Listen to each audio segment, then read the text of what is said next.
بسم الله توكلت على الله ولا حول ولا قوة إلا بالله العلي العظيم. اللهم صل وسلم وزد وبارك على سيدنا وحبيبنا سيدنا محمد عليه أفضل الصلاة والسلام.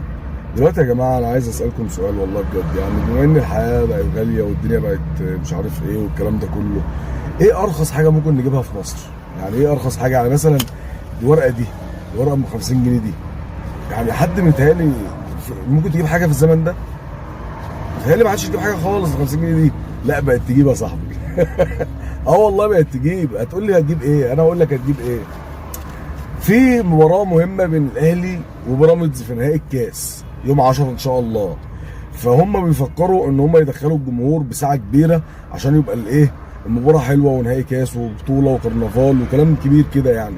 فطبعا جمهور النادي الاهلي لو 10 استادات هيملاهم بعون الله، فنادي بيراميدز بعون الله برضه لو بيلعبوا في الشارع عندهم مش هيعرفوا يملوا الايه. لو بيلعبوا في الشارع بس كده ما عندهمش جمهور يملى الشارع ده.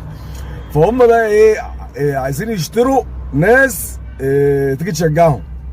فالمفروض الطبيعي والمنطقي اللي هو عارف انت، اللي يروح يشتري الناس الغلابه، يروح يجيب الناس اللي مالهاش في الكوره، يروح يجيب اي حد فاهم اي حاجه في اي حته ويلبسه تيشيرت ازرق وخلاص والموضوع قضي الامر يعني، ويشجعوه مش مهم. لكن الجديد بقى يا صاحبي، الجديد ان هو اشترى مين؟ بعض من جماهير نادي الزمالك. انا مش هقول لك كل جماهير نادي الزمالك طبعا، لان كل جماهير لها تقدير والاحترام، لكن اللي هيروح اللي هياخد ال 50 جنيه دي مع الوجبه، تمام، ادينا حته لحمه، ادينا سندوتش. ويرجعوا يزعلوا مننا لما بنيجي نتحفل عليهم ولا نيجي نتكلم عليهم. هو بجد انت رخيص قوي كده يا صاحبي؟ هو انت رخيص قوي كده؟ انت ليه مستقلب نفسك كده يا صاحبي؟ والله العظيم بكلمك جد، يعني انا نفسي افهم انت ليه مستقلب نفسك قوي كده؟ تبيع نفسك بكام؟ ب 50 جنيه؟ 50 جنيه وتروح تشجع بيراميدز. المهم بقى ايه؟ ان في كام سكرينه كده جم من جروب على الواتس لايه، لبعض جماهير نادي الزمالك دول. يعني طبعا زي ما بقول لك انا بتكلم مش كل جماهير نادي الزمالك، انا بتكلم عن الفئه اللي عايزه تروح دي وشايفه ان الموضوع عادي. دول ارخص حاجه في مصر. ارخص حاجه في مصر، مش هتلاقي ارخص من كده والله. والله يا بلاش، والله ب 50 جنيه. تخيل الواحد مثلا يعني ايه، والمشكله ان بيراميدز لسه كسبان الزمالك وصعد على حسابه، بس بالنسبه لهم مش مهم، فاهمني؟ فانت تشتري 50 جنيه. تخيل كده يا صاحبي الواحد يقعد كده في اي مكان ويجيب واحد كده ب 50 جنيه ويقعد يخليه يشجعه كده ويقول له يلا يا عم اشتغل، يلا عيش عاش، مش عارف والله الواحد يبقى مزاجه حلو. انا عايز 2 3 من دول يا جدعان في حياتي. والله انا عايز 2 3 من دول في حياتي. المهم بقى تعليقاتهم على الجروب طبعا اللي هم مفكرين ان مفيش حد شايفهم. ففي واحد اهلاوي ابن لذينه قام داخل في الوسط كده فاهم، وقام جايب السكرينات يقول لك ايه بقى؟ يقول لك اي تيشيرتات بقى زرقاء او اي حاجه عادي يا جماعه، انا اي حد يلبس تيشيرت ازرق. قام واحد بيقول ايه يا عم، انا بقول كلنا نبقى نلبس تيشيرتات الزمالك وفوقها اي حاجه، فاهم؟ وكسبنا نقلع، لو خسرنا زي ما احنا. فاللي هو انت فاهم هو صاحب مبدا اللي هو ايه، اللي هو ما عندوش مبدا. والله العظيم ده المبدا بتاعه. البس واقلع عادي، البس تحت من الزمالك من تحت وفوق اي حاجه، ولو كسبنا نقلع المبدا بتاعنا وننصر الزمالك. طب لو خسرنا يبقى خلينا زي ما احنا وعلى وضعنا وعلى مبدأنا. هو مبدأه اللا مبدا، اللي هو عادي البس اي حاجه واقلع اي حاجه، المهم مش الاهلي يخسر. فخلاص يا باشا انا بالنسبه لي اقلع اي حاجه وهو البس اي حاجه، انا معاك. وهتديني 50 جنيه وهتجيب لي سندوتش، انا ما عنديش مشكله.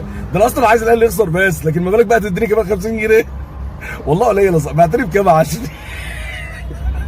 50 جنيه مش شويه دول يا 20. اللي منا يا اخي اكبر من كده يا اخي. المهم بقى ايه، واحد يقول لك عادي مفيش مشكله، واحد يقول لك فكره بنت حرام والله عجبته الفكره يعني. إيه، وفي تاني يقول لك ايه بقى، بص بقى ده والله العظيم ده جميل، ده والله العظيم انسان يعني فاهم. ده انت ومتخيل ان الانسان ده، هو اللي انا هقول لك التعليق بتاعه ده بيقول علينا احنا بيب. بيقول لك ايه بقى؟ بيقول لك مش هتفرق والله. في ماتش اسوان كان كلهم اهلي بيشجعوا اسوان، يعني ما تمشيش معاك يا كابتن ان دول اهل اسوان. وده بلدهم.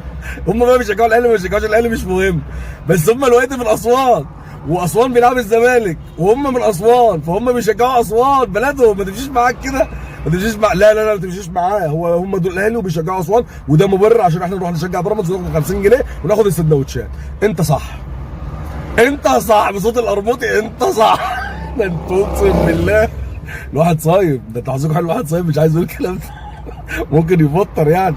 المهم بقى اخر واحد ده بقى واحد ده، المهم ايه يقول لك هلبس الاهلي واشجع بيراميدز ومش عارف ايه، وبيقولوا اغاني اللي هي بتاعت الزمالك على الاغاني بتاعتهم. المهم بقى ده بقى ايه، ده البرنس، ده اللي جاب النهي، ده اللي جاب الزتونه. بقول لك ايه بقى يا صاحبي، بقول لك هو لازم نكون متفقين ان تيشيرت الزمالك للاسف بيكون اوقات كتير نحس، فبلاش نحس بالله عليكم، ربنا يكرمنا ونرجع مبسوطين. بلاش نحس بالله عليكم، ربنا يكرمنا. وانت متخيل قمه السلام النفسي؟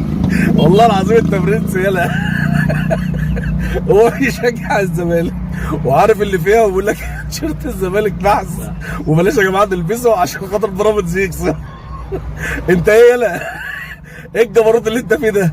ايه قمه الصراحه اللي انت فيها دي؟ ايه قمه السلام النفسي اللي انت فيه ده؟ والله العظيم انت شابوه يا ابني، انت شابوه.